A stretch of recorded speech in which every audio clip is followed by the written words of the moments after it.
উনি কবিতা লেখেন, উনি গল্প লেখেন, উনি উপন্যাস লেখেন, গান লেখেন, গানের সুর দেন, আবার কখনো কখনো গান গেয়েও ওঠেন।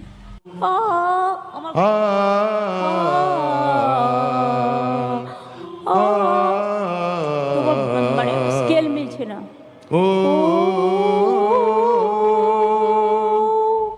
কিন্তু আরো একটা গুণ তার ছিল, যেটা এই বাংলার মানুষ এই প্রথম জানতে পারল। সেটা হচ্ছে স্পেস। ওই যেখানে চাঁদ, তারা, গ্রহ, নক্ষত্র, ধূমকেতু, ওই যে মহাশূন্য, তার কথা বলছি। সেই স্পেস সায়েন্স নিয়ে তার অগাধ পাণ্ডিত্য, সেটা অবশ্য বাংলার মানুষ দেখে ফেলেছে এতক্ষণে। কারণ আমি বরং দেরি করে আপনাদের সামনে এই বিষয়টা নিয়ে